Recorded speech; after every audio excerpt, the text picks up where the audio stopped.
Hey, it's me, Vicki Marie. Good morning, good afternoon, or good evening, wherever you are in this crazy world we're living in. Now, in this video, we're talking about the Delphi murders trial. Richard Allen, the chameleon, bit of a comedian as well, is he? But he's the guy of 1,000 faces, the guy who's changed his appearance so much, was stocky, this, that, and the other. Now he's like a little pathetic shadow of his former self. Is this a deliberate way of disguising himself to try and show that he's not the guy on the bridge guy? Or is he genuinely mentally ill? And if he is genuinely mentally ill and been through a terrible time in prison, does that mean he's innocent? So this is the line that the defense is taking in this trial. Richard Allen, he's the guy who's accused of murdering these two beautiful teenage girls, young children, really, only just teenagers, 13, 14 years old. Just went for a hike on the trail on that weird bridge out in Delphi and never came back because somebody murdered them. Somebody slit their throats. Somebody did terrible things to them. Now, we've heard the prosecution case. The problem the prosecution have got is there is no DNA. And everybody expects DNA this day and age, don't they? But don't forget there were years ago, we didn't have DNA and people still got convicted. So just the fact there's no DNA does not necessarily mean that Richard Allen is innocent, because don't forget there's no DNA from anyone. So as I say, somebody killed him. If it wasn't him, it was somebody else. So if it wasn't him, who was it? Anyway, the line that the defense are going under is because Richard Allen did confess to this murder over 60 times to everybody, his wife, his lawyers, his psychologists. He has said over and over again that he committed these murders. But the line that the defense are taking now is that the reason he did that is because he is crazy, or he was made crazy by the way he was treated in prison. That's what the jury's got to decide. Is that a viable excuse? And if he is crazy, I don't see how that makes him innocent. But anyway, let's chat.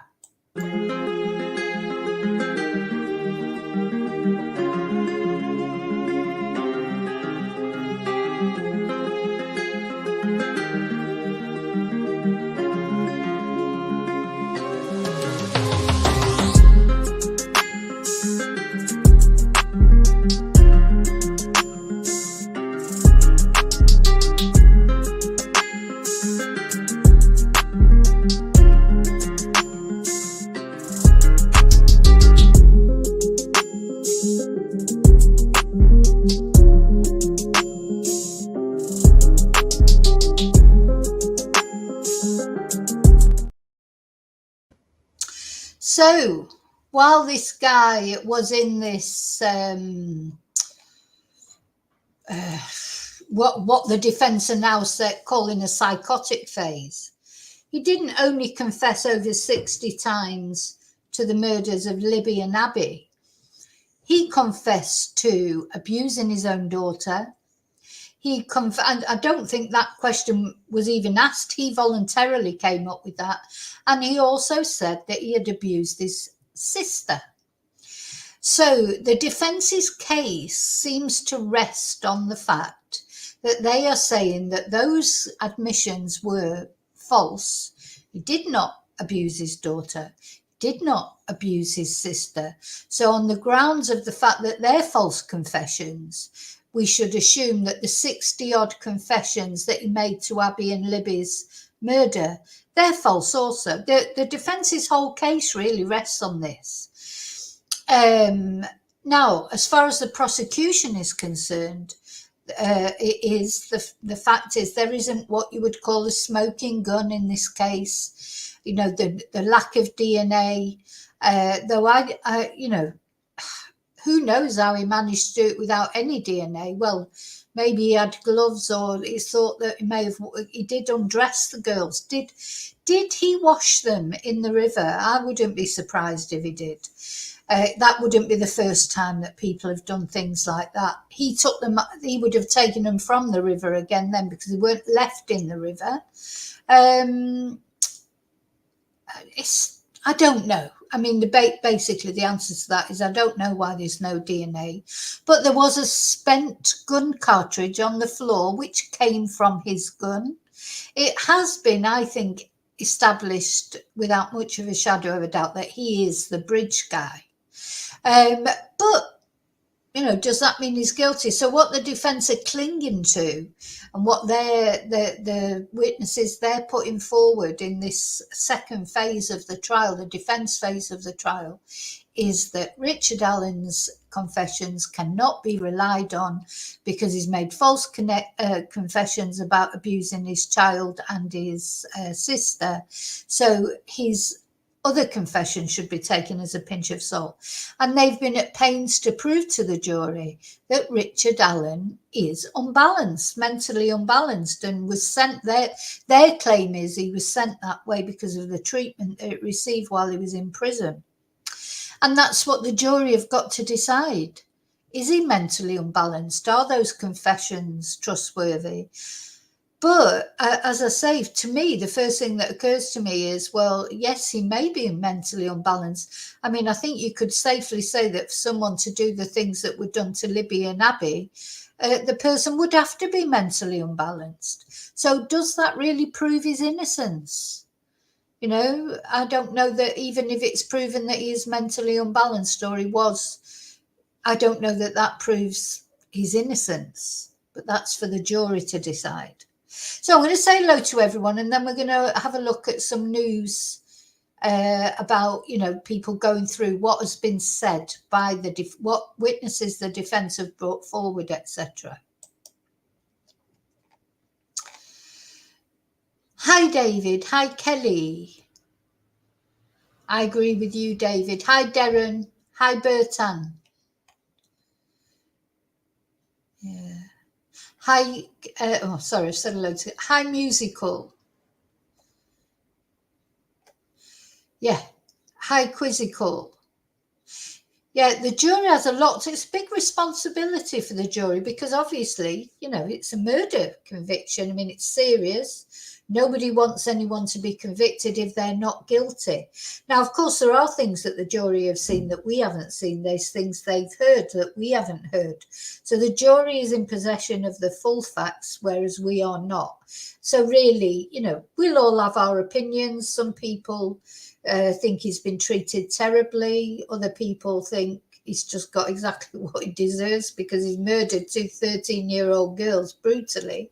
You know, everyone will have their opinions. The jury have got more information than we have, and they've got to come to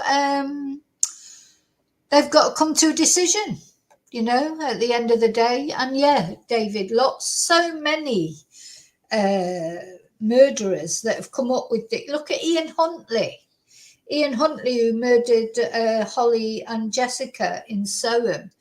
You know, it was ages before, you know, he went to Broadmoor. I think he might even be back in Broadmoor now. Peter Sutcliffe, you know, it's the Hillside Strangler, is it Kenneth Biacci? He tried to pretend he was mad. You know, it's an easier route to go down when people realise they're going down for a crime that they've committed, to pretend that, you know, to pretend that they were mad. Well, he's not saying he was. Now the defence is saying he never committed that crime. So it's not that they're saying he was mad when he committed the crime. They're saying he never committed it. They're saying that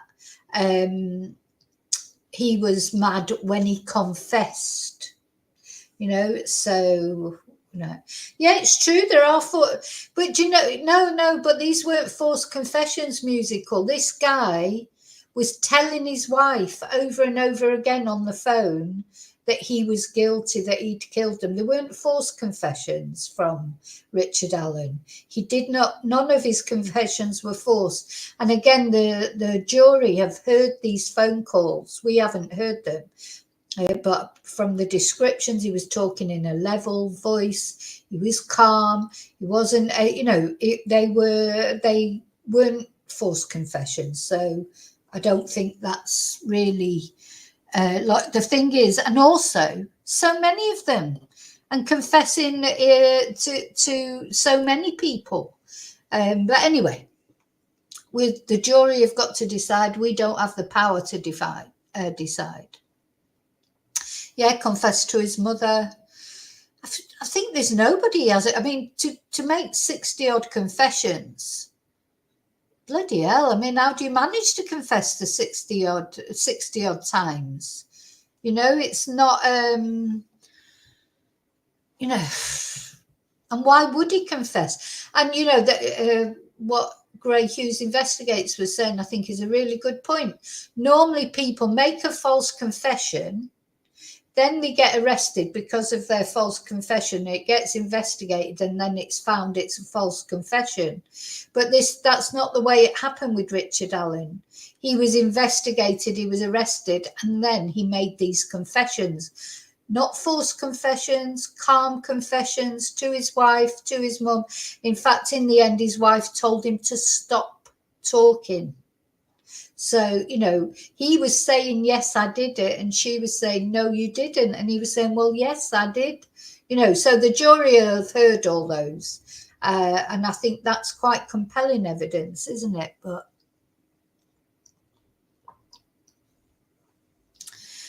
I don't know how long the defense will, you know, how much more the defense has got to say. But I think this trial may well be wrapped up this week, hopefully. But of course, we've got the elections in the middle of it. We've got the elections starting today.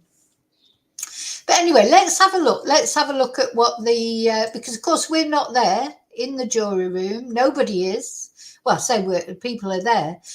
But, you know, this is not a filmed trial. The judge decided it should not be filmed. It had to be private. So we're relying on what people, you know, say when they come out the courtroom about what happened. So I've been watching a lot this news, because this is a local news agency, if you like, WTHR. So I've been listening to them a lot. They've been very good, I think, on summaries of what happened during the trial. So let's have a look at a couple of their videos to give us an explanation of what's been happening so far with the defense, because the prosecution has rested now. The defense it's all about the defense now until the closing arguments.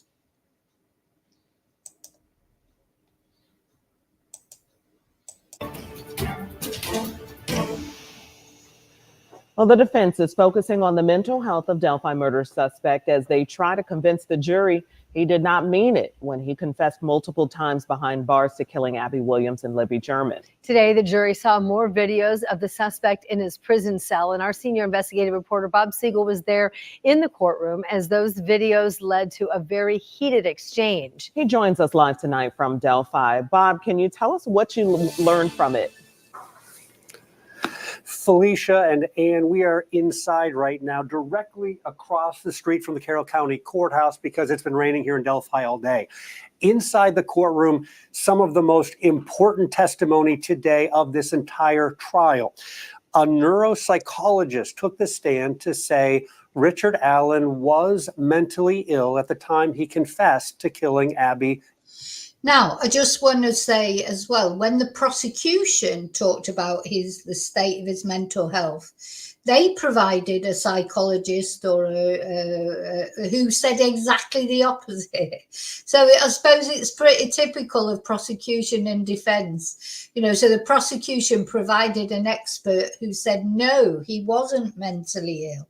And now the defense have come up with a psychologist or a neuroscientist or whatever, a different expert who says, oh, no, he definitely was mentally ill. So, again, that's the defense's job, to counter whatever argument the prosecution puts forward. And that's what they've done. They've come up with their own expert who says the complete opposite. Oh, and one other thing that I want to say, there was another bit of evidence that was quite compelling for the prosecution. That was the white van. When Richard Allen made his myriad of confessions, in one of them, he described exactly what happened to the girls for a start. And then he described that this white van had gone past and that had disturbed him.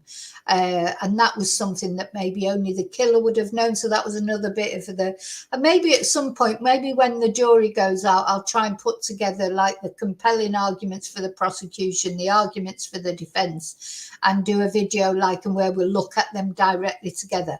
But this main piece of evidence, the defense call it that, is they've come up with an expert who says the complete opposite to what the prosecution said. And Libby. Dr. Polly Westcott told jurors that she met with Allen last year inside his prison cell, inside the prison, to conduct a detailed series of psychological exams on him. Based on those exams and reviewing countless videos and phone calls and prison reports and medical reports and handwriting samples, Dr. Westcott wrote a 127-page report about Allen's mental state. And here are her conclusions. She said, Richard Allen has a very long history of mental health disorders. The doctor called him a fragile egg when he arrived at the Westville Correctional Facility. She said Allen was not faking or exaggerating his mental health issues while incarcerated. And he showed a clear decline in mental and physical health within 4 months, she said, of arriving at the prison. Dr. Westcott said Allen showed a significant slowing of his thinking around the time of his confessions. An extreme slow thinking around about the time of his confessions. Diagnosed with major depressive disorder, diagnosed with psychosis. So this is completely the opposite to what the prosecution found. So that's going to be a difficult thing for the jury, to sort out the wheat from the chaff. As I say, they've seen actual videos of Richard Allen in custody. He's apparently been, eating his own feces and doing weird and wonderful things, threatening to kill the guards, doing this, doing that, So are they signs of true mental illness? Or is that someone really trying to show, trying to make out is mentally ill? And, why did he go from confessing to these crimes, to anybody who would listen, to then say, pretending, if he is pretending to be ill, why would he do that? Why would he change? Why did he not just confess? Keep going. I just don't know. So the jury have seen these videos of him in prison. They'll have a better idea, an actual visual representation, and they will make their decisions. Is this genuine psychosis? Is this, because psychosis you can put on, psychosis is terrifying. I've seen people in real life with psychosis. It's absolutely terrifying. But I could imagine that if somebody who knew even a little bit about it, they could put it on. And that's what the jury have got to decide, isn't it? On her analysis, Allen suffered from major depressive disorder around the time of his confessions, and that disorder, combined with high levels of stress, caused him to suffer psychosis during the time period when he made his incriminating statements. That certainly helps counter the most damaging evidence against Allen so far. The recorded... When you maybe I'm just cynical, and I'm sorry, I'm just giving my opinion, and I appreciate people might have other opinions, and that's fine. But when I see him like this, he looks to me like he's putting it on. That's the feeling that I get off him. Maybe he's not, but that's the feeling I get off him. It's like almost too much. I don't know, but I'm just talking about the way I feel. So I'm not an expert, so I can't, But then we've got two experts who are saying opposite things. So who's right? Phone calls the jury's already heard in which Alan confessed to the murders to both his wife and to his mother. Also today, to support the testimony from Dr. Westcott, jurors got to see two videos that show Richard Allen inside his prison cell. Only jurors could see the videos. Those of us sitting in the gallery could not. But we were told by a witness that the video showed Allen eating his own feces and banging his head against the wall of his cell. Some jurors clearly found the videos difficult to watch, wincing and repeatedly looking away from the video screen. Again, an effort by the defense to try to convince the jury that Richard Allen's mental health was so deteriorated in prison that it drove him to make false confessions. With the jury present, prosecutor Nick McLeland got into a heated exchange with the defense team. He accused the defense of showing only the very worst images of Allen in prison to get sympathy from the jury and to turn Richard Allen into the victim. The defense countered that by saying they showed the video of Allen inside his prison cell to show the jury the truth. Now, this afternoon, several more witnesses we got to hear. So what do you all think? Let me know in chat. Do you think that he was putting it on, or do you think it's funny? A lot of people are complaining about the treatment he received in prison because he was put in solitary confinement, etc. But that was probably, to be fair, for his own protection, because, he'd killed two, as far as the prison population's concerned, he's killed two 13-year-old girls. That doesn't go down well in prison, does it? So there was his own protection that way. He was on permanent suicide watch because he's had self-deletion, ideation. Many times his family testified to that. So, or they told the police that. So, was he treated unfairly, or was it all just for his own protection? Then a lot of people are saying that he was, he was treated badly, and that at the end of the day, he hasn't been convicted yet. And I think that's true in all cases. Before someone's actually been found guilty, they should not be treated too badly, really, should they? Because they haven't been, that is the system. You're innocent till you're proven guilty. So it's a difficult situation, isn't it? If you've got someone like Richard Allen, who needs to be in solitary because otherwise he can't, he's not safe from the other prisoners, and he's not safe from himself, from what we can gather. What do you do with a prisoner like him? I think it's perhaps a bit unfair to blame the authorities for that. From Richard Allen's sister and his daughter. And his daughter at one point got very teary-eyed. We're going to tell you about their testimony coming up at 6. Live in Delphi, Bob Siegel, 13 News.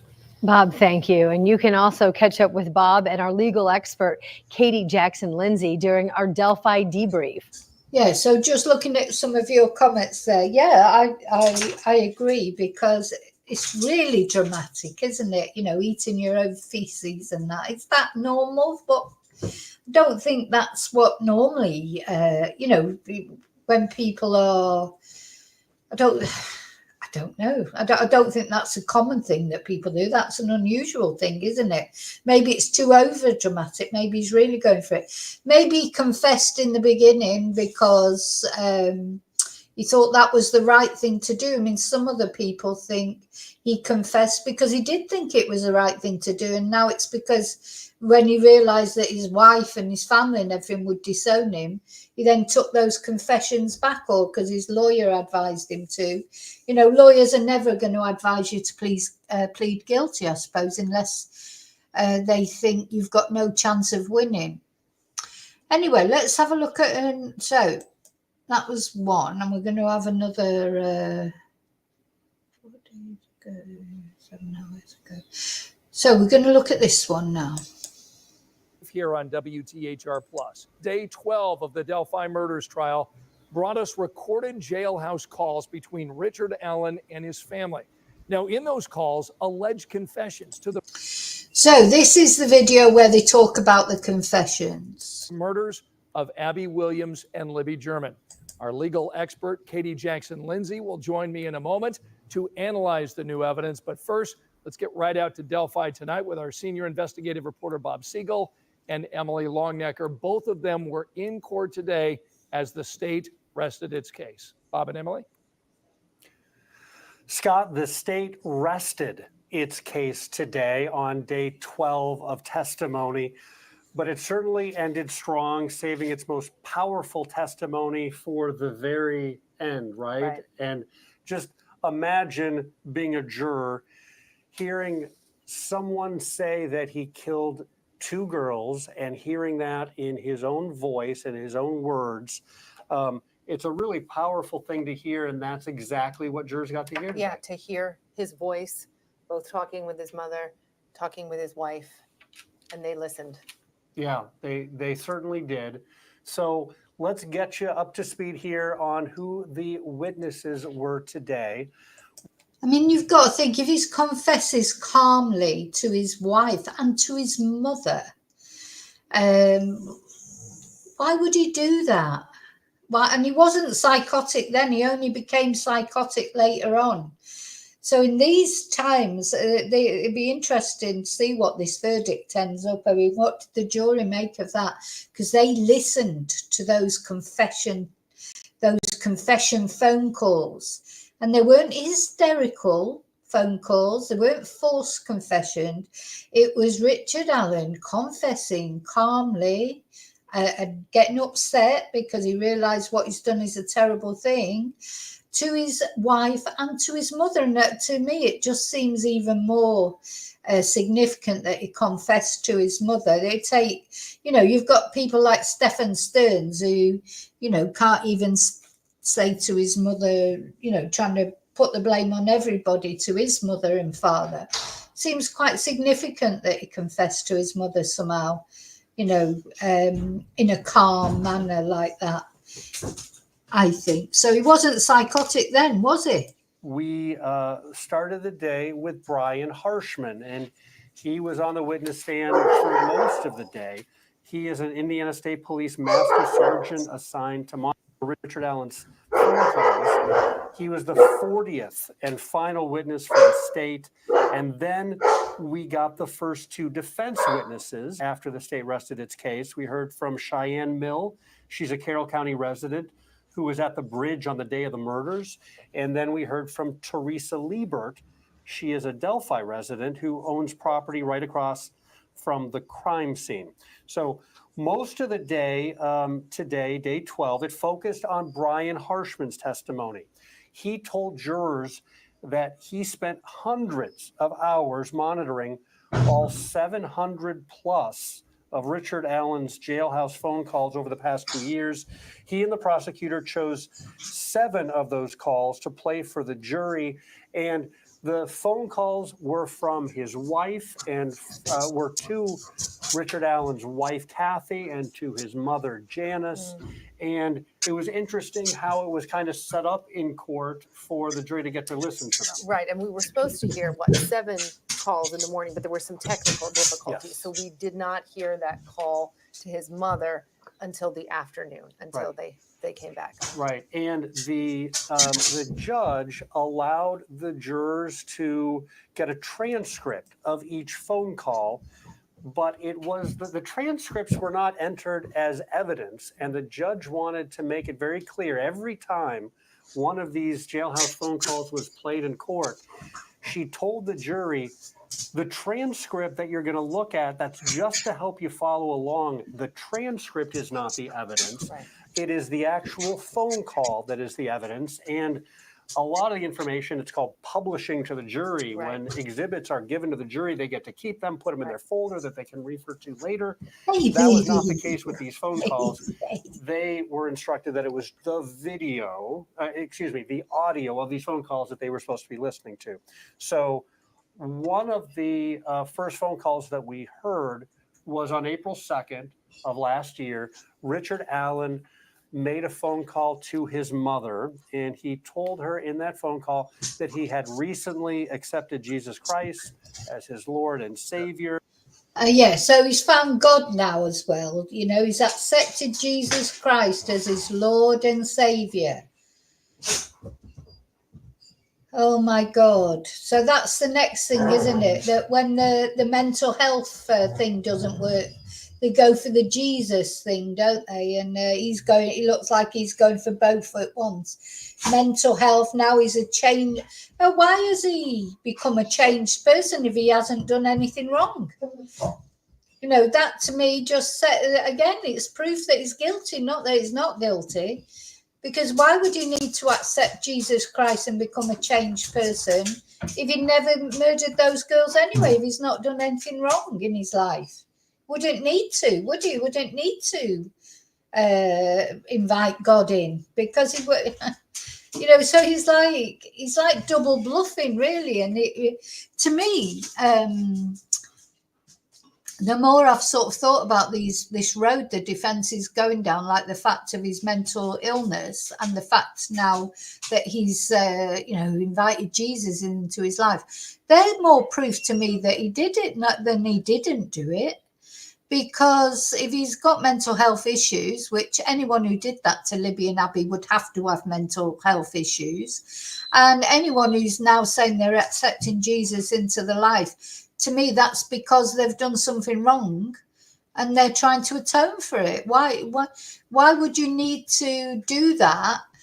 You know, tell your mum like that, oh yes, and now I'm bringing and read a Bible in court and all that rubbish. Why? I'm not saying the Bible's rubbish or accepting Jesus into your life is rubbish. I'm not saying that.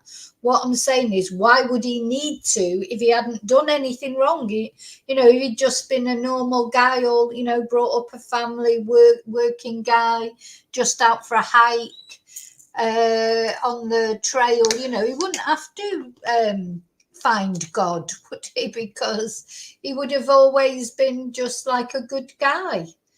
So, it's more, to me, it feels like more proof of his guilt than saying that he's not guilty, to be honest. I don't know why he's doing, you can see he's doing all this to try and impress the jury, but he may be, this might backfire, I think.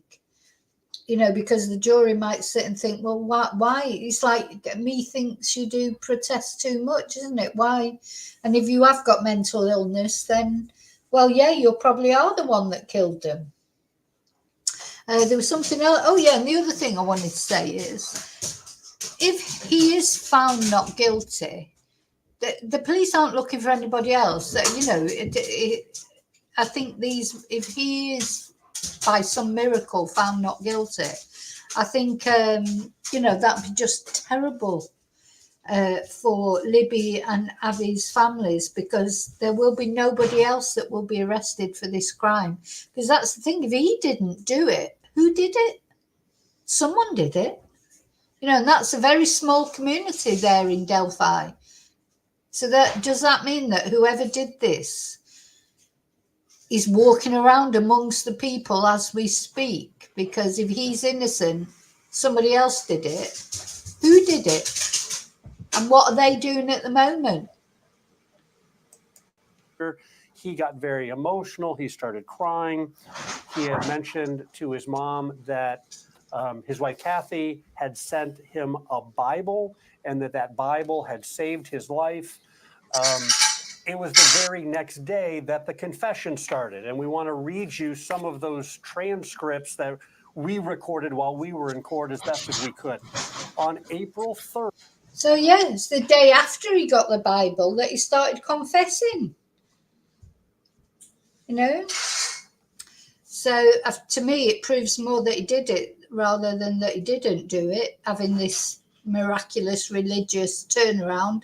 You wouldn't need that if you'd got nothing to be guilty of. Heard Richard Allen made a call to his wife, Kathy. And partway through that call, he says, I did it. I killed Abbi and Libby. His wife said, no, you didn't. He said, I did. Kathy said, no, you didn't. Richard said, yes, I did. Later in the call, she says again, no, you didn't. Why would you say that? And Richard Allen said, what if I did? I think I did. Kathy tells her husband, they're screwing with you. They're messing with your mind. Richard said, I think I did. Kathy says, no, you didn't. Why would you say that? Because he And did Richard it. says, because I think I did. You know, why is she so convinced that he didn't do it? Because he's saying he did it. She knows he was there that day. He was wearing the clothes that he said he would. Oh, because that's the other thing. He said he was there. He said the clothes he was wearing were the same clothes that the bridge guy was wearing. You know, there is compelling evidence. There might not be DNA, but there's lots of other compelling evidence. How can she be so certain, you know, that he didn't do it?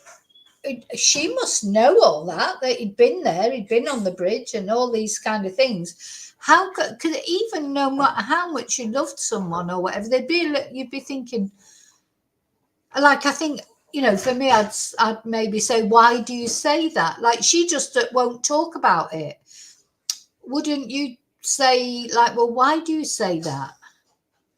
Why do you say that? What's, you know, and try and find out the truth of it. She doesn't want to know the truth of it. May 10th, about 5 weeks later, another call to his wife, Kathy. And on that call, Richard tells his wife, I think I've lost my mind. Kathy says, we've all lost our minds at this point. Let's not talk about anything we don't need to. Richard says, I need to tell you something anyway. His wife says, are you sure you want to talk to me over the phone? Richard says, I think I need to. Over the course of the conversation, they exchange the following statements. He says, I need you to know that I did this. Kathy says, what? No, there's no way. She later tells him, you're not well, so you don't need to say you did something you didn't do. And moments later, he says, I have to let you know I did it. Later that same day, March 10th, another phone call. He called his wife. The phone call started with Richard saying, honey, she says, yes. He said, I may have to spend the rest of my life here. And Kathy starts crying at that point. Richard said, I don't understand. I just got to know everyone is still going to love me. And he later says, it's true, honey. She says, no, it's not. He said, it's true, honey. She says, no. He said, I just hope you can still love me. If I get the electric chair, and she interrupts and she says, no, and she starts crying, he says, will you be there for me? Kathy begins crying louder at that point, and Richard later says again, it's okay, honey. I did it. I did it, baby. You know, I think she knows 100% they did it. She just won't. I mean, I do understand in a way. I mean, she just wants her life to be back as it was. I expect they had, you know, their life, maybe it wasn't the most electrifying sort of life, but she was probably, you know, it was probably a nice life. Married, a child, you know, just not rich, but not poor, you know, making ends meet, plodding on with life like people do. She just wants it all to go back to how it was. But it's never going to go back to how it was, even if he's found innocent. You know, I think if he is found innocent, which personally I don't think he will be. I think the prosecution have proven their case enough. But we'll see. If he is proven innocent or declared innocent, their life's never going to be the same again. You know, they're not going to go back to the life they had before.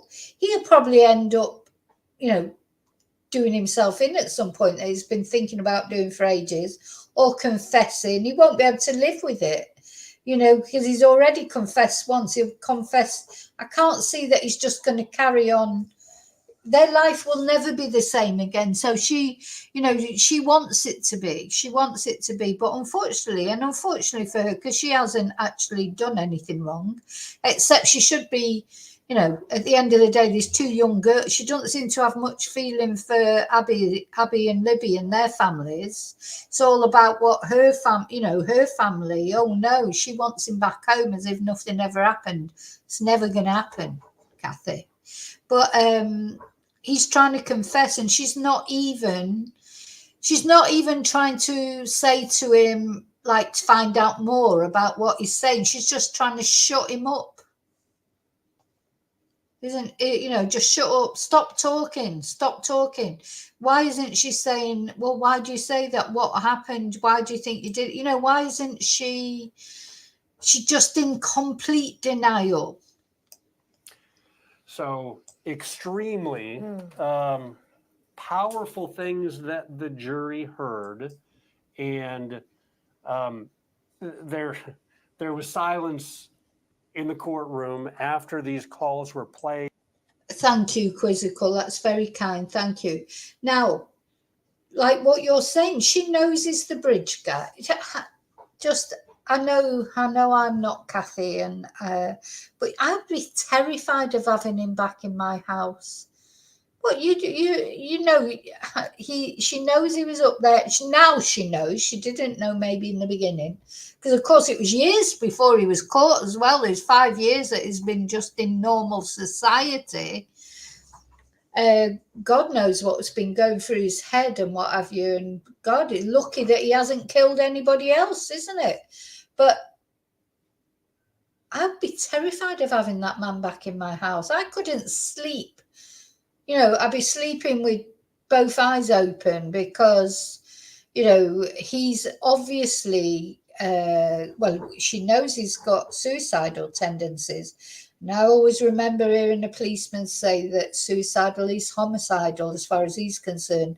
Many people that have these, especially men who have suicidal ideation, they end up taking other people with them, be it family members, you know, or strangers, you know, go off on a shooting spree like some of them do, etc., etc.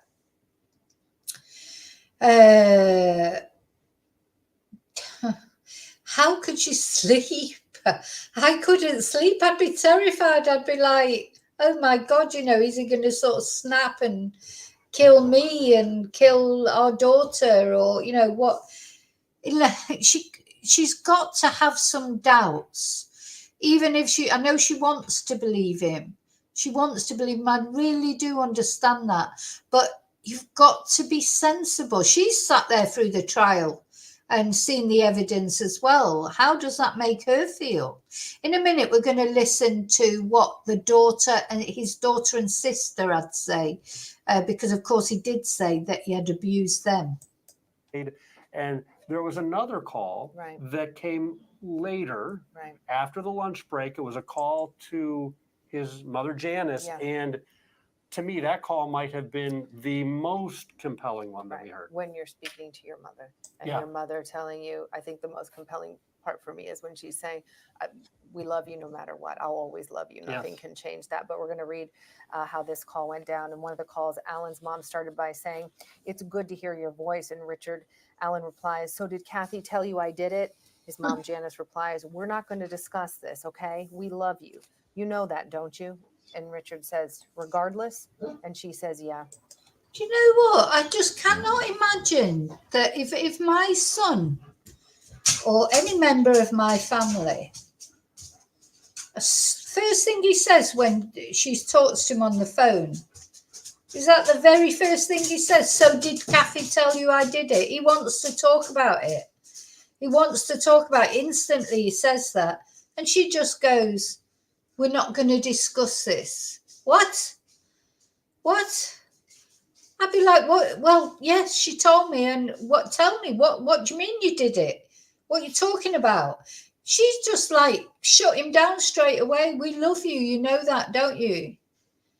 regardless, yeah, which fair enough. I think you always love your child. Hopefully I don't have to find out what happens when you find out that your child has done something terrible like this. But I would imagine the way that you would still love them. It's hard not to love your child. But that doesn't mean to say you still wouldn't want them punished, or, you wouldn't defend them in that way. I would be like, straight off, how could you say we're not going to discuss this? Maybe she's been told by the lawyers, don't get into these arguments with him on, don't get into these confessions because they're being recorded. Maybe, I don't know. But, as a mother, I can say 100%, my son turned around and said that to me. So did such and such tell you I did it? I'd be like, yeah, they did. What you're talking about? Tell me, why do you say that? I wouldn't just close them down and not. I'd want to know what they meant. And then later in the conversation, Richard Allen says, I'm just worried you guys aren't going to love me because I said I did it. And his mom says, look, you're not in a good place. And then she says, we'll always love you no matter what. After that, Allen again says, I did it. And then his mom replies, Rick, don't talk like this. I think they're just messing with you. Yeah, so how is it everybody else's fault? They're just messing with you. Don't talk like this. I mean, that's scary denial, isn't it? Because he's saying over and over again, calmly, not forcedly, calmly, he's saying over and over again, I did it. I did it. How many times does he have to say I did it before she says, well, we'll still love you even if you did do it? I mean, that's what she's just shutting him down straight away, just like his wife was. And after a pause, Richard tells his mom, I love you. And she replies, I just know you don't have it in you to do something like this. And he says, Mom, why would I tell you I did it if I didn't? There you go. Exactly. Why would I tell you I did it if I didn't? Now, and as you were saying earlier, Quizzical, it was after he got, all the discovery details and whatever, that he started being psychotic. He wasn't being psychotic then. He's just saying in a calm and level manner to his mother and his wife, he did it. Anyway, the jury will have registered all that. And that very last statement, that is the statement that to me was perhaps the most telling, because so much of this comes down to Richard Allen's mental state during the time that these calls were made, and his mom saying, look, honey, I know you don't have it in you. You couldn't do something like this. And the fact that he stops and he points out to her, wait a second, why would I tell you I did it if I didn't actually do it? To me was a moment that went to his mental state. That, and I was also listening to her voice during it. She tried to stay very upbeat, and I was trying to put myself in her shoes, being a mother and listening to your child tell you this, right? And she's saying, we'll love you no matter what. And her tone stayed upbeat through that. Yes. His, not so much. Let's talk about his demeanor on those calls. When I listened to those calls, I heard Richard Allen in there who was relatively calm and relaxed. Very early on, some of the calls, he was crying, he was emotional, but during the calls, most of the calls to his wife, Kathy, and to his mom, he seemed reasoned and calm. He wasn't overly emotional. It was more matter of fact what he was saying to her. Very. And again, this really comes into the demeanor, because during the calls, Harshman, he was asked to talk about the demeanor, and he described Richard Allen's demeanor as calm and subdued and solemn.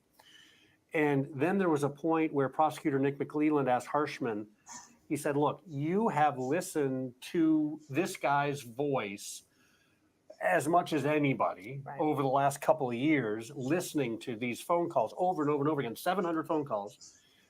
He said hundreds of hours that he's listened to those. And he said, so you know this guy's voice. And he said, I want you to watch this video. And they played the video, the bridge guy video that's now famous, the video that Libby German recorded of Abbi on the bridge. And then behind Abbi, you can see this, what appears to be a man in a blue jacket and some kind of hat, known as bridge guy, following behind.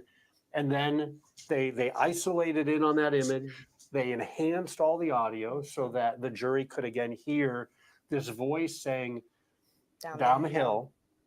And at that point, so I think this is going to be a crucial thing as well. So we've got all this audio of him talking to people on the phone while he was in prison, and they've then compared it to the audio of the bridge guy saying down the hill.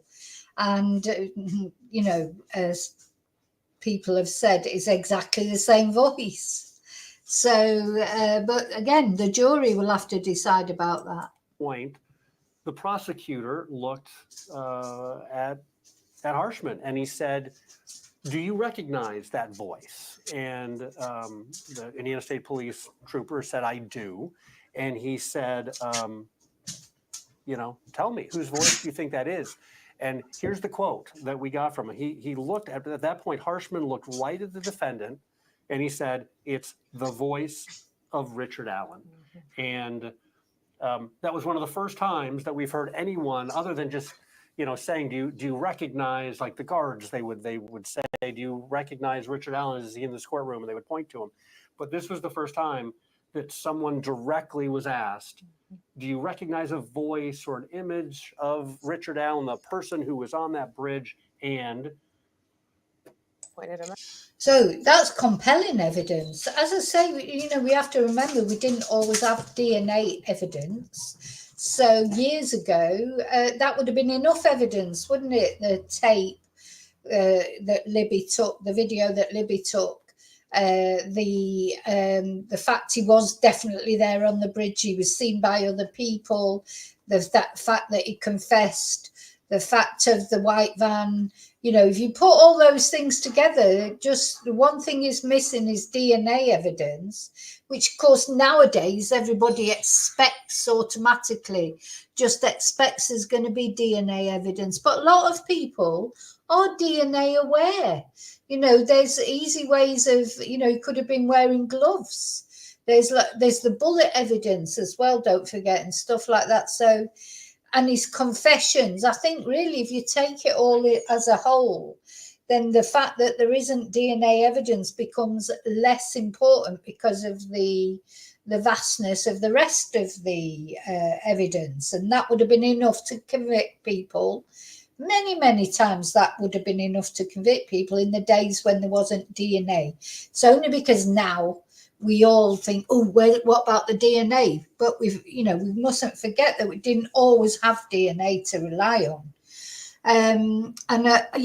A lot of it will go on, of course, the jury's perceptions. Well, the thing is, there are 12 people on the jury, so they've got to come up with a majority verdict as well. So, it just makes you wonder how it's going so far. You know, in the jury, it's hard to tell, isn't it? We don't know how the jury's looking on it so far.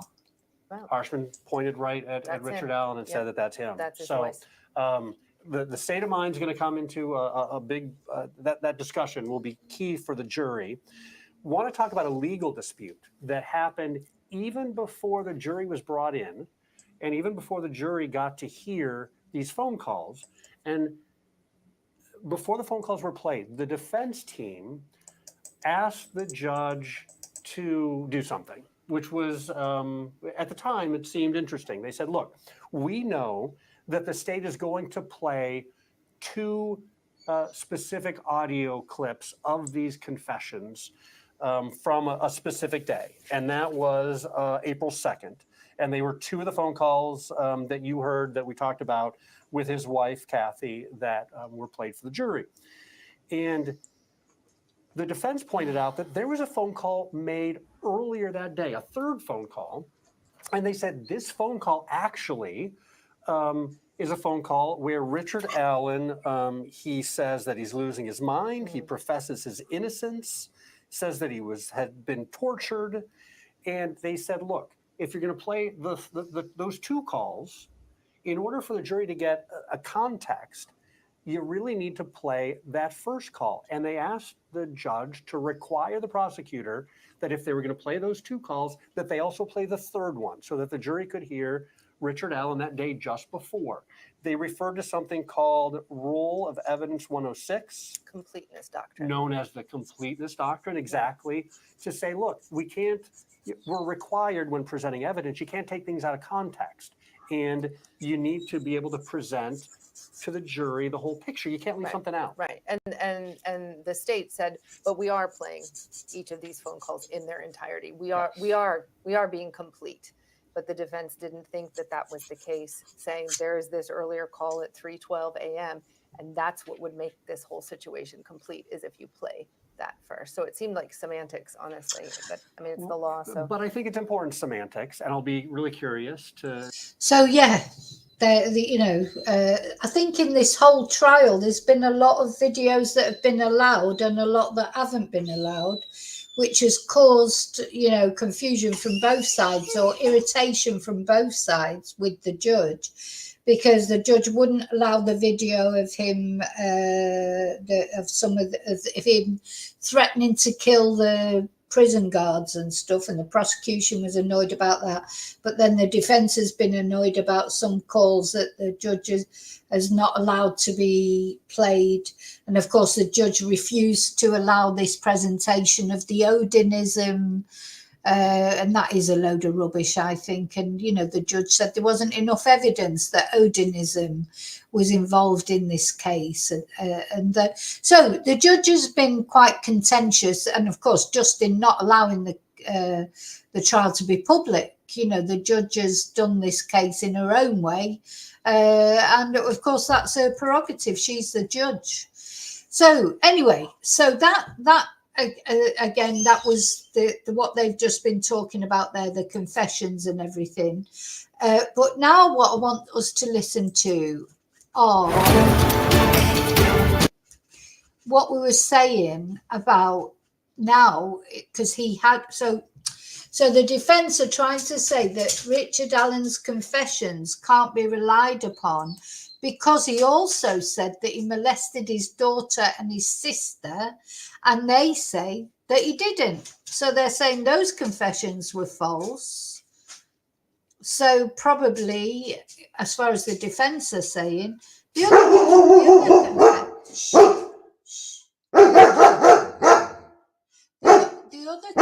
hey, stop. So the chihuahua's out there, sorry. So Tia, right, go on in the bathroom.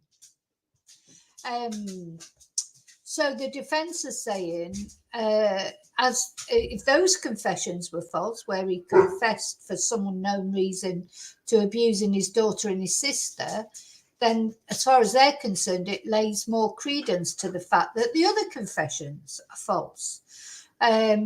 But why did he even confess to abusing his daughter and his sister? Why? I mean, I just really, anyway, well, let's listen to the story behind that, because I think it's important too. Thanks for inviting us in. This is the Delphi Debrief here on WTHR Plus. Day 15 of the Delphi murders trial saw the defense team for Richard Allen bring witnesses to discredit the prison confessions that jurors heard last week. In a moment, you'll hear from our legal analyst, Katie Jackson Lindsay. But first, we want to get right out to Delphi with our senior investigative reporter, Bob Siegel, and Samantha Johnson. So Bob and Samantha, today started off talking about Richard Allen's mental state, didn't it? It did. That was really the focus. Want to welcome Samantha joining us on the debrief. You've been covering the trial and all the pretrial hearings from the very beginning. So it's wonderful to have you here with us tonight. Well, happy to be here. And I think especially in these days, as we inch closer to what's expected to be the end of this trial, we're hearing more important information come from the defense team. And that was certainly the case today. It was. Just to let you know again where we are, we're directly across the street behind us is the Carroll County Courthouse. And inside today, some really important testimony. And like Scott just mentioned, last week we had these jailhouse phone calls from Richard Allen, which were devastating for the jury to hear these confessions in Richard Allen's own voice, saying over and over again that he killed Abbi and Libby. That was last week. This week, the defense has been working very hard to turn the page and to help the jury understand why those incriminating statements were made. So we'll talk about that in a moment. First, let's get you up to speed on who the witnesses were for today on day 15. We started with Dr. Polly Westcott. She is a neuropsychologist, years of experience dealing with inmates. She was the first witness today. Then Max Baker. We've heard from Max before. He is an intern for the defense team who's been working on this case now for 2 years, basically. Yeah, so this was a very important day for the defense, wasn't it? They brought in this Polly Westcott, who completely said the opposite thing to what the other expert for the prosecution had said. Then this defense team intern, I'm not sure what he said, we'll hear in a minute. But the most important, these two witnesses, Richard Allen's sister, Jamie Jones, and Brittany, his daughter, very important testimony, because they were saying that what he'd said about abusing them was not true. So that calls into question his other confessions. That's what the defense is saying. Since Brad Rosie and Andrew Baldwin were assigned to the case, then we heard from two family members of Richard Allen, Jamie Jones, Richard Allen's sister, and Brittany Zapanta, that is Richard Allen's daughter. And it's the first time we've heard from the two of them throughout this entire case. We heard from Shelby Hicks. She was at the Monon High Bridge and the trails around there on the afternoon of the murders, and she testified today. Then we heard again from Steve Mullen. I believe it was his 5th or 6th time being called as a witness, this time by the defense again. He is a former Delphi police chief. More importantly, he has been serving as the investigator for the Carroll County Prosecutor's Office in this case. And lastly, Brad Weber, he lives right next to the crime scene. Some fascinating testimony from him today, and we will talk about him in a moment. Yeah, and what fascinated me about this list of witnesses we heard from today, the first few really documented what Richard Allen's life looked like inside of prison, right? We got a little bit more insight of what that looked like. The next two, though, were his life outside of prison and his life long before we even had this conversation. And then the last two, sort of towards the end of our list here, felt like a little bit of, okay, let's talk about this case on a much broader scale. So we kind of have a little bit different parts of this case, getting to know more of the defense's arguments in this case too. But this morning, you were saying earlier, was perhaps some of the most telling information we've heard yet so far. I think for the defense, it was probably the most important witness to take the stand so far. So let's talk about Dr. Westcott and her testimony. She started today telling jurors that she met with Richard Allen last year inside prison to conduct a detailed series of psychological exams on him. Based on those exams and reviewing what she said were countless videos and phone calls and prison reports and medical reports and handwriting samples, Dr. Westcott wrote a 127-page report about Richard Allen's mental state. And we want to show you what her conclusions were. She said Richard Allen has a very long history of mental health disorders going back to when he was a child. The doctor referred to him as a fragile egg when he arrived at the Westville Correctional Facility. She said Richard Allen was not faking. A fragile egg. Oh my God, sorry. It's a fragile egg that murdered two 13-year-old girls. Okay, I know he's not been found guilty yet, but just sort of wind me up, this kind of thing. As you say, David, the thing is, false confession. If I phone up the police in Delphi and say, oh, I murdered Libby and Abbi. Oh, well, where were you on the day it happened? Oh, well, I was in Spain. But I did it. He was there. He was there. Not only he said he was there, people saw him there. There's video showing him there. He had those same clothes on as the guy on the bridge. It's not like a false confession that you do get. Random mad people do phone up and confess to, especially to famous crimes, don't they? Infamous crimes, I should say, high profile crimes. The police have to sift through a load of false confessions, don't they? But this guy, it's not a false confession that is made, because he made the confession afterwards, and all the other evidence. He's a bullet from his gun was there. So it's not a false confession. He's not sorry, I'm not going to swear. He's not a fragile egg, God's sake. Or exaggerating his mental health issues while incarcerated.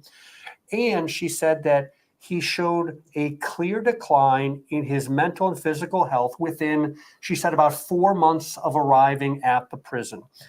Dr. Westcott said Allen showed a significant slowing of his thinking around the time of his confessions. Based on her analysis, she said Richard Allen suffered from major depressive disorder around the time of his confessions. And she said that disorder, combined with high levels of stress, caused him to suffer psychosis during the time period when he made his incriminating statements. So those conclusions, crucial for the defense, because it really offsets and counters the most damaging evidence that we have heard so far against Richard Allen, again, which were those confessions to his psychologist in prison, to his mother, to his wife, and confessions that the jury heard directly in his own voice. This helps kind of set the scene for the jury about why those incriminating statements were made. And we've heard during jury selection, we've heard so far in this trial that a lot of these jurors were concerned about hearing some of these things, about seeing some of these things, whether it be photos, videos, audios that we've heard too. And again, this morning, they were shown some pretty, I would use the word, graphic videos from inside that prison. Yeah, we'll talk about those videos in just a second. I want to show you a few of the other specific comments that this neuropsychologist said about Richard Allen, because she testified for well over an hour today. She explained more about that dependent personality disorder. And she said essentially that a person can't function, make decisions, exist on their own when they have this disorder. And she said that Richard Allen in prison had these constant feelings of abandonment and rejection. And in her words, basically fall apart, that he fell apart when his wife and his mother were not physically there. So she talked about that disorder that he was diagnosed with. Again, she referred to him as a fragile egg by the time he even got to the prison, that even before that, he had a long history, and that he was very fragile before he got there, made much worse once he was. Oh my God. As Quizzical says, how did he get into the army if he had all these mental issues? There's been phone calls for domestic violence. He did have a record of violence. He had a problem with alcohol. That's not mental health. Well, it can be tied in with a mental health issue, but it's like, Diddums, he fall apart when the family not physically there. Oh, poor thing, fragile egg.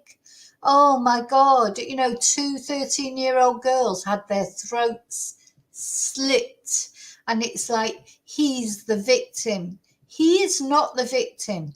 Libby and Abbi are the victims, whoever did it. So, the Richard Allen, oh my God, it just makes me so angry, all this, because he was arrested for a reason. There is a lot of proof that it was him. I don't feel sorry for him at all, not one bit. And, you know, he's not a fragile leg. And if he falls apart when his family's not physically, they could say that about anyone. What are you going to do? Let out every toe rag? Because, oh, well, you know, they fall apart when the family's not physically there. Poor things. Crikey. Was in prison. A direct quote from her to the jury.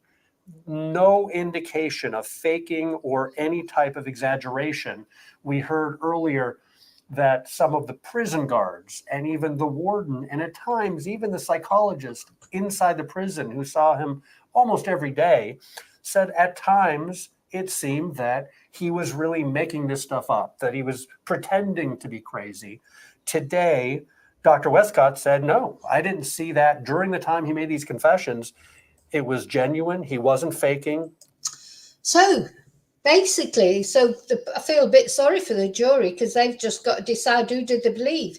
So the previous expert for the prosecution said it was all a put on. This woman is saying, oh, no, he's a fragile leg. For fuck's sake.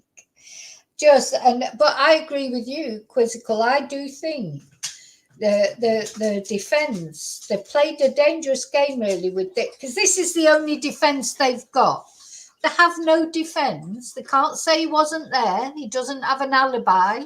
So they don't have the defense that he's got an alibi, that he wasn't there. He was there. He's admitted he was there. So the only defense that they have, or I think it's, you know, we'll see, maybe they'll come up with something else. But for as far as I can see, the only defense the defense have for this fragile leg is that they're saying his confessions were false.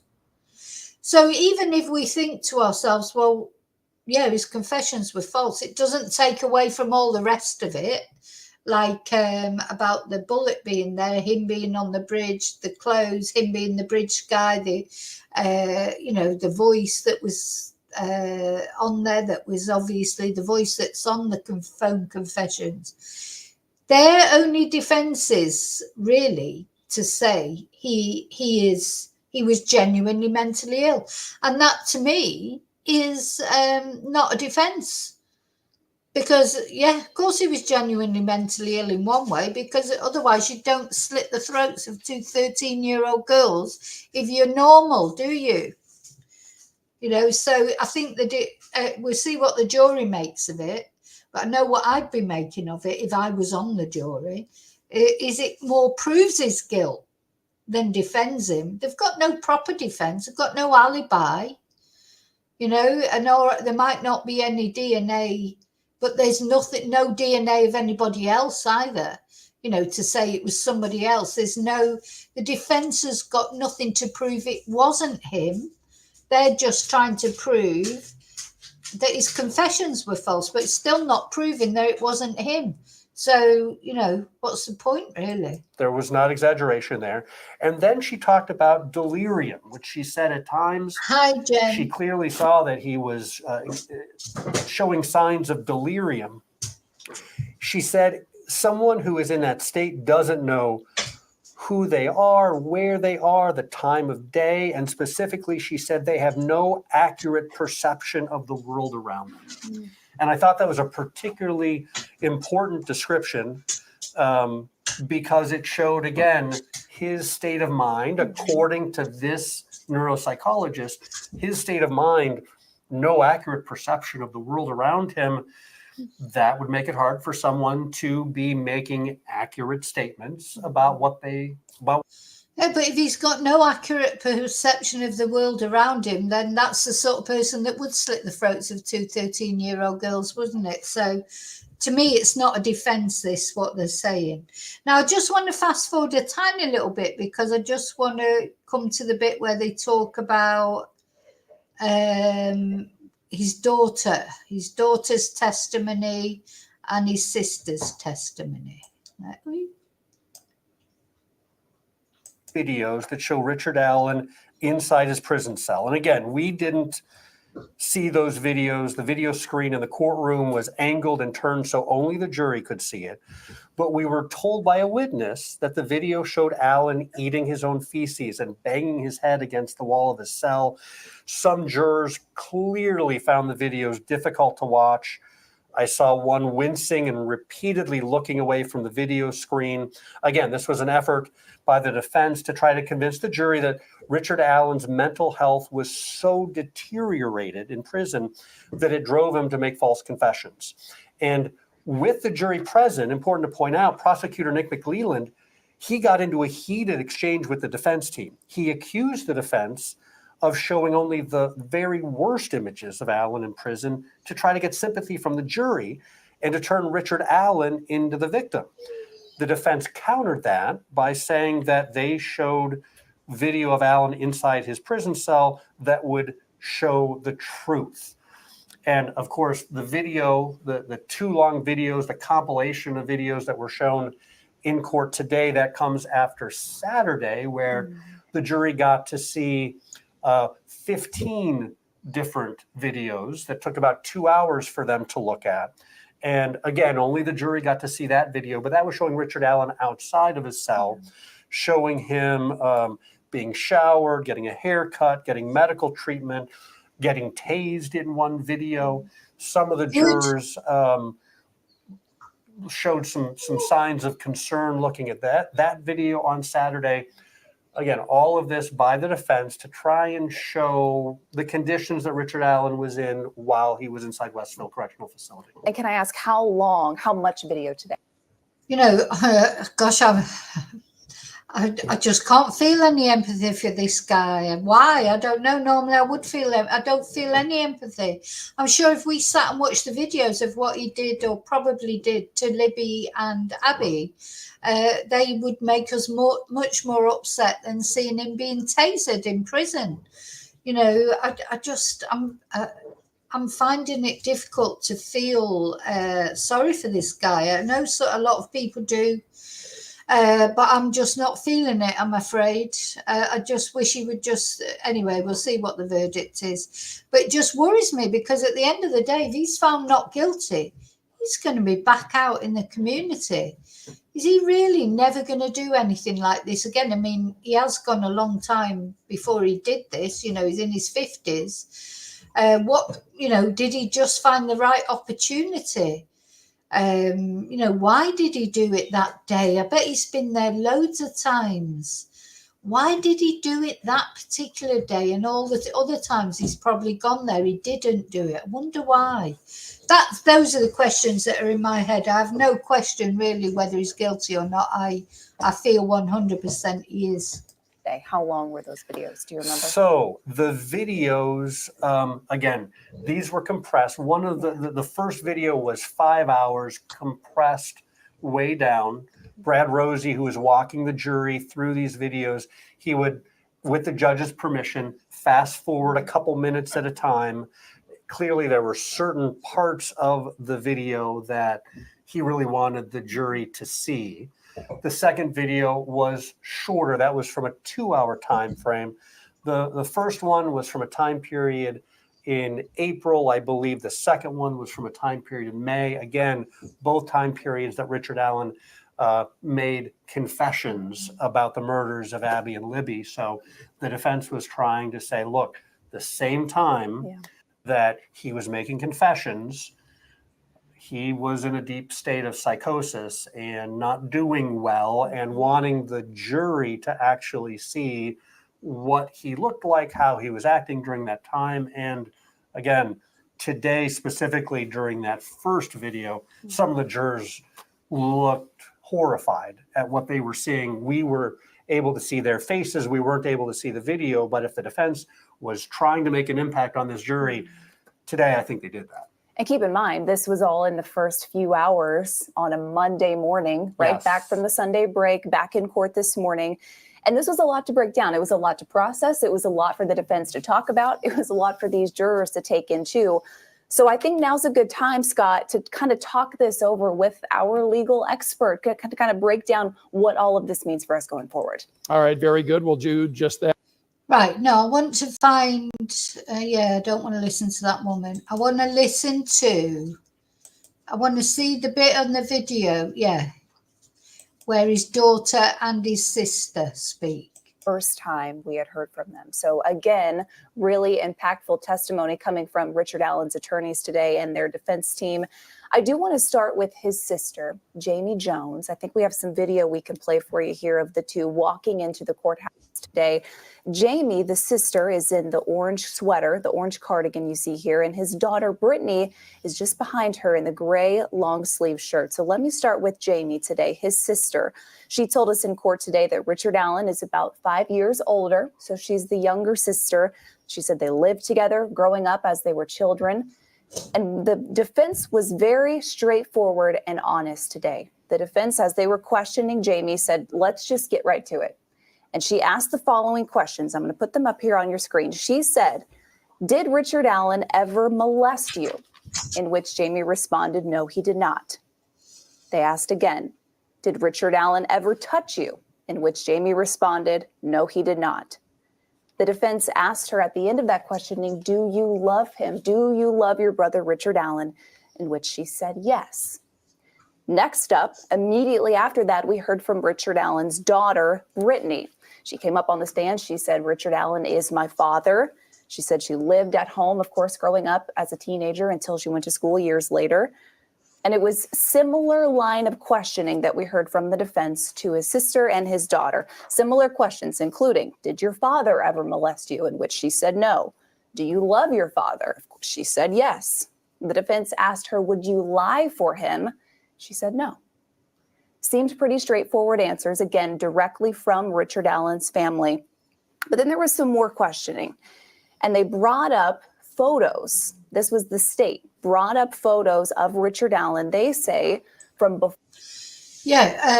Before we go to this bit, it's fascinating, this, I think. So why did he even say that he molested his sister if he didn't?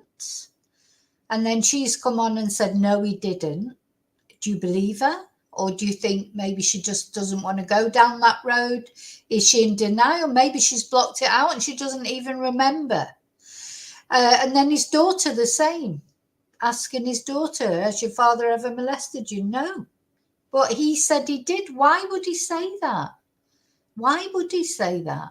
Anyway, the reason the defense are saying is they're saying that just shows, how psychotic he was at the time, because he said these things that are false as well. So it's interesting, isn't it? Before the girls went missing, before February 2017. And they asked, is this a fair representation of what your dad looked like at the time? What about this one? What about this one? What about this one? And she said, well, yeah. But the defense said, do you know when these were taken? What about this one? Do you know when this one was taken?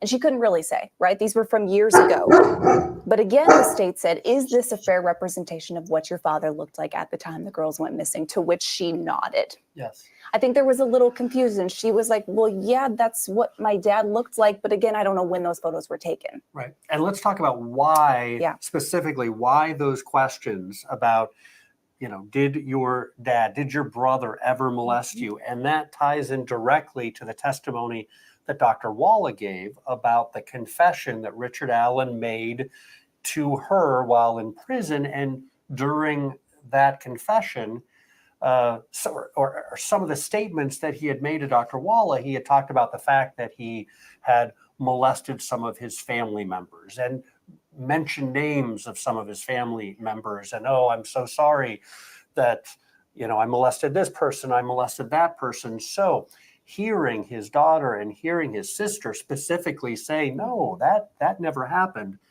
Again, that ties into the testimony that we heard from Dr. Westcott today, saying that during this time, he would have made statements that very well may have been just detached from reality. And so by calling Richard Allen's daughter and sister to say, no, those things didn't happen, that were part of the things that he confessed to while in prison, it kind of underscores the point that he was saying things at that time. So really, so far, the defense's whole case is that he was psychotic, he was crazy. That's why he said he molested members of his family, and actually didn't. And they brought the psychologist to say, yes, he was psychotic and crazy and this, that and the other. That's their case so far. Whether they've got other things to come out later, I don't know. I can't decide about the sister and the daughter. Are they, did he abuse them and they've blocked it out, or they just don't want to admit it? A lot of people who are abused would never say it, never. A lot of them forget.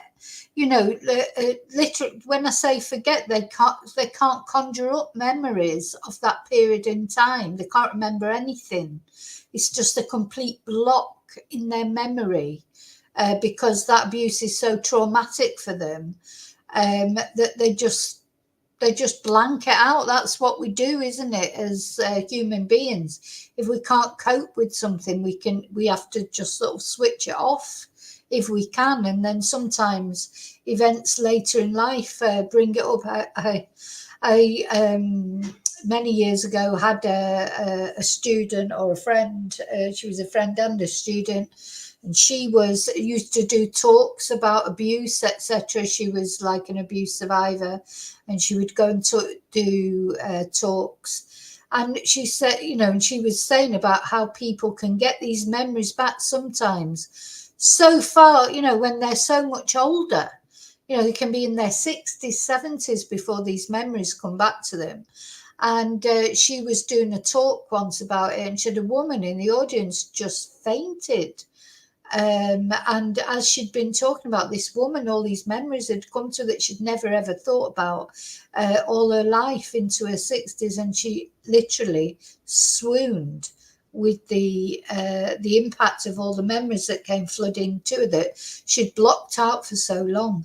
I think we can't underestimate the power of the mind, can we, to do that? Now, I'm not saying that's what's happened here. Maybe Richard Allen never did molest his sister or his daughter, but why would he even say that unless he's just trying to make himself look madder? Or why would he say that? Even if he was psychotic, I don't care what anyone says. I don't think that psychotic people would necessarily say that they'd molested their sister and their daughter. That's not something I would associate with psychosis, really. But there you go. The experts said for the defense said that yes, he was psychotic, whereas the expert for the prosecution said no, he wasn't. You can get an expert to prove anything that you want to say, really. There's always someone who'll prove it one way and someone who'll prove it another way.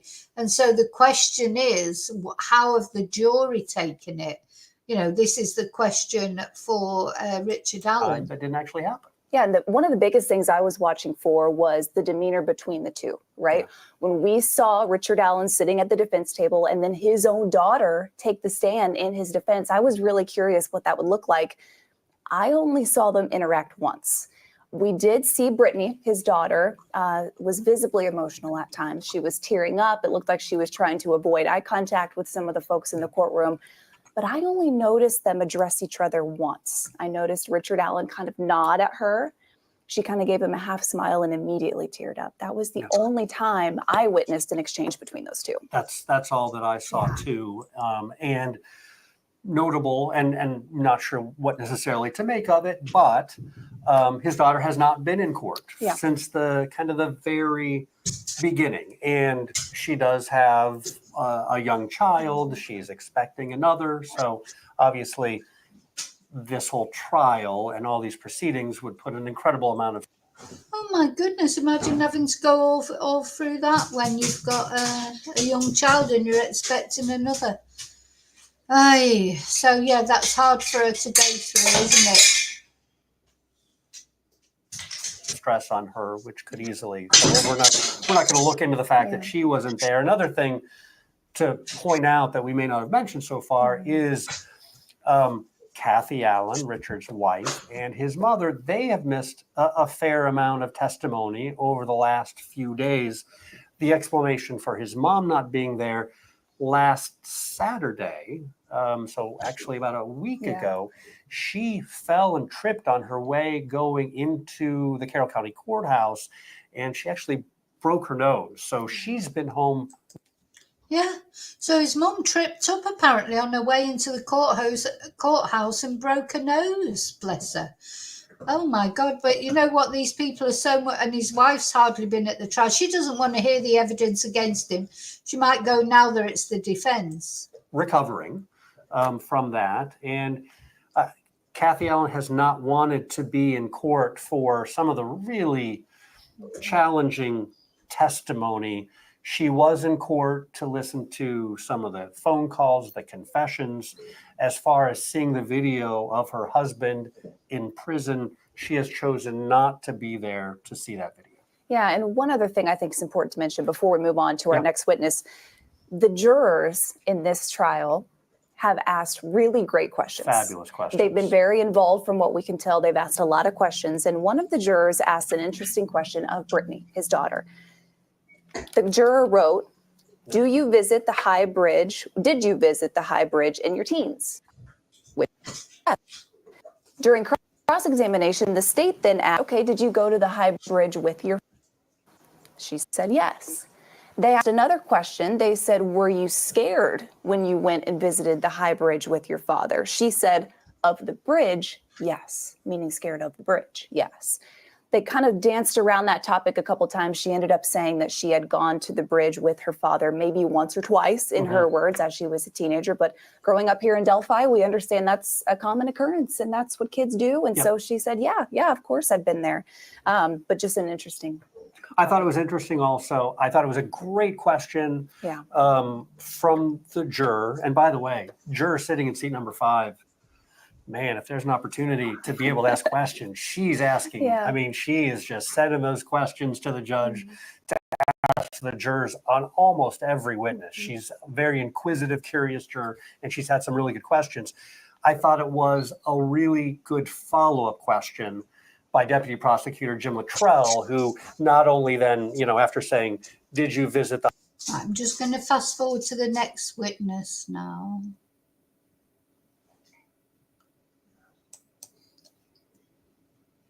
Originated from a question from the jury asking, do we know how many of these 2014 Ford Focus hatchbacks were in the area of Delphi, were registered by the state? Again, that's the type of car that Richard Allen has, that he said that he was driving, and that investigators told the jury that they think they see driving along a road just north of the crime scene, right around the time of the crime scene, or I should say just before, kind of putting him in that location.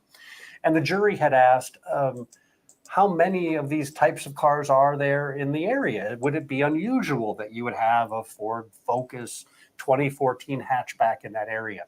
So it was a few days later that Steve Mullen came back to give the jury an answer to that. And he said it was a relatively small number of vehicles that fit that description. Well, today, Andrew Baldwin really took him to task for that, said that he was selectively presenting information to the jury, because it kind of came out today in Steve Mullen's testimony that he very selectively chose a very small number of hatchback models for the 2014 Ford Focus, when in fact, there are actually many more models of that hatchback that would look similar to what Richard Allen was driving that day. And so he was really trying to impeach the witness and suggest that you're not telling the jury the whole story here. Yeah, so that was some thing about the vehicle. They're trying to think what they're trying to say, that there's lots of similar vehicles. But I just want this, who was the last witness? Let's see. By Dr. Walla, and that contention by the state that this proves that he wouldn't possibly, know about this unless he were the killer, that throws that piece a little bit into question. Yeah, and Andrew Baldwin asked too. He said, "So you're telling me you never heard or saw any social media post or discussions talking about this white van between 2017 and 2022, to which he pretty much answered no. And then Andrew Baldwin said, well, will you be surprised if I tell you there are dozens? What about the complaint about the white van that did this? What about the complaint about a white van here? Yeah, so they tried to debunk the theory that Richard would have only known about the white van if he was the killer. So only the jury will know if they were successful in that. At this point, the state, right, starts interjecting, starts getting involved. But again, going back to that conversation of was there more that could have or should have been done at that time? Yeah. So Scott, today, again, really the defense trying to undermine the credibility of testimony that has come before from the state, from their psychologists, from their investigators. The defense is trying to be very deliberate about going after some of that testimony. And comes up again because if he did go home straight from work, then that puts him there at the time the girls went missing. Yeah, let's talk about that timeline a little bit. And this is, again, a witness that the state called to talk about the timeline that they're trying to show. To backtrack a little bit again, Richard Allen, in his confessions to Dr. Walla, one of the things that he mentioned is he told the girls to go down the hill and then he planned to sexually assault them, but he didn't follow through with that because he saw a van that scared him and changed his plans. And yeah, this is one of his confessions to the psychologist. Well, why did he say all that? Why would you say, oh yeah, I saw the girls, I told them to go down the hill, then I was planning to molest them, but I saw the van. Why would you even say that? That's not psychosis. He said all that. His psychosis came when he withdrew the confessions, not when he was making the confessions. Why would he even say that if it wasn't true? Why would you confess to something you haven't done? And as David said, it's not that he was confessing to it from a distance. All the other evidence fitted in with it. He was there and he's confessed to it, and he was on the bridge and he was wearing the clothes that the bridge guy was seen in. His bullet was there. All these things were there. So to me, it is compelling evidence.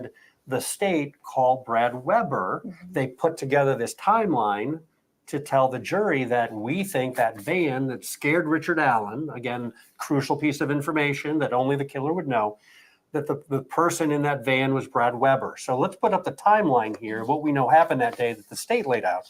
At 2:02, Brad Weber said that he clocked out at the Subaru plant in Lafayette. And at 2:13, Libby recorded Bridge Guy on the Monon High Bridge. And then at 2:32, Libby's phone data from the Apple Health app on her phone shows that the phone stopped moving. So they believe right around there or before 2:32 is when the murders happened. And then to backtrack a little bit, they say that it was about 25 or so minutes for Brad Weber to get home, so that if he went straight home, 2:27 to 2:30 would be the time that he returned home, said he was driving his van that day. And that could certainly corroborate potentially the story that Richard Allen told, that if there was a van on that access road, and that access road is the driveway leading to Brad Weber's home, that could help corroborate their story. But like Sam just mentioned, the defense pulled up two interviews from right after the murders took place. And Brad Weber said today he talked to police almost constantly after these murders happened. They stopped him, they searched his car, they did a search warrant on his home, they checked and did a search warrant on his gun that he had at his home. What they focused in on was on February 17th of 2017, which would be 3 days after the girls' bodies were found. He told some officers that he went straight home that day.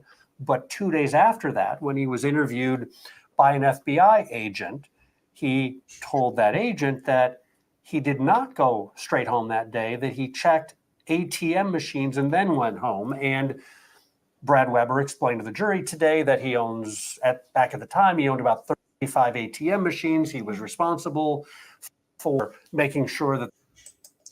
What, he owned ATM machines? God. The machines had enough money in them and that they had paper to print out receipts. So again, the God. defense today trying to impeach this witness, trying to show difference in his story that would call into question whether or not this time frame really fit what the state is trying to say fits the narrative of the murders. And again, the jurors asking really important, detailed questions. Another one asking this time, is it typical for you to go home after you would clock out at Subaru, go home, then go out and check on these ATM machines? And he said, no.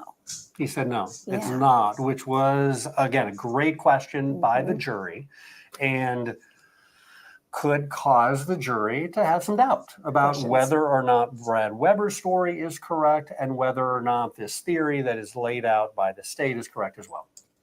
Interesting. So again, depends on how the jury views it. And the thing is, I mean, is he a suspect then? I don't know. But as far as Richard Allen's concerned, another thing I think we have to remember about him is he knows this area so intimately. He knew exactly where to take the girls to, that would be the more secluded place, etc. You know, he really does know this area. You know, he's been there so many times. He knows it like the back of his hand, doesn't he? And he's definitely bridge guy. If what they're trying to say is maybe are the defence trying to cast aspersions on the other guy, the guy from the white van, saying that maybe he killed him, I don't know. But at the end of the day, I think as far as bridge guy is concerned, it was definitely Richard Allen.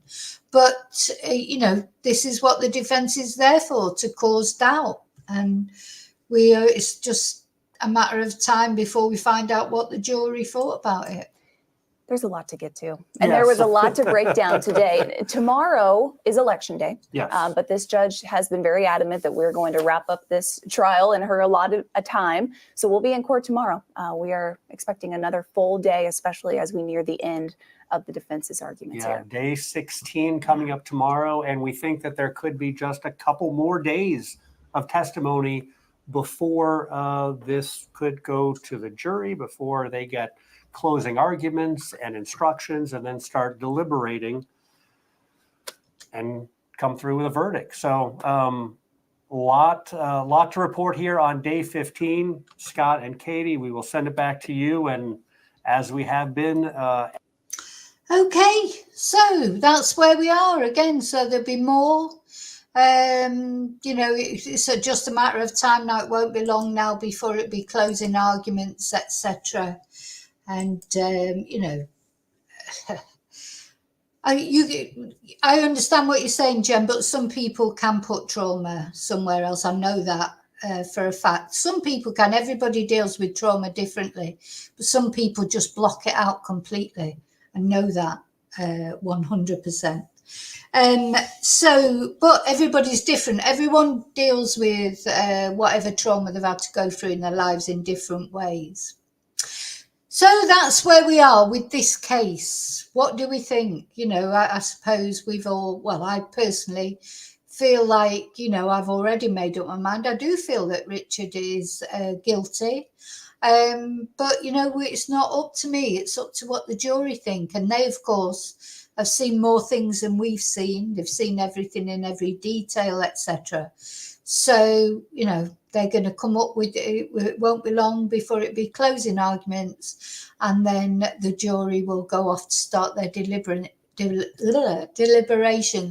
And it'll be interesting to see, you know, which way will they go on this? Will it be a hung jury? Some people think it will. Is it going to be a you know, because there are a lot, I've noticed not so much on my streams, but out there are a lot of people that feel that Richard might be innocent. So will the jury be representative of that? And will it end up being a hung verdict? Or, you know, we don't know. We just find out, won't we, sooner or later. But anyway, thank you for being here with me. Thank you for caring about Libby and Abbi. My worry as well is if Richard is found innocent, what will happen then about this case? you know, because I don't think anyone else is in the frame. So, you know, does that mean that Libby and Abbi will never get justice? Their families will never get justice? Anyway, we'll wait and see. But thank you so much, as I say, for caring about Libby and Abbi. Thank you, Quizzical Girl, for the super sticker. Please don't forget to subscribe and to like this video if you want to see more similar videos to this. And oh, it's election. If you it's the American elections, that's another, you know, gosh, I feel like I could be on live stream permanent at the moment. I've got a lot of other things I want to tell you about as well, a lot of intriguing things, but you know, one video at a time. But I'll be back really soon with the next video, and until then, as always, may your God always go with you. Thank you. Bye.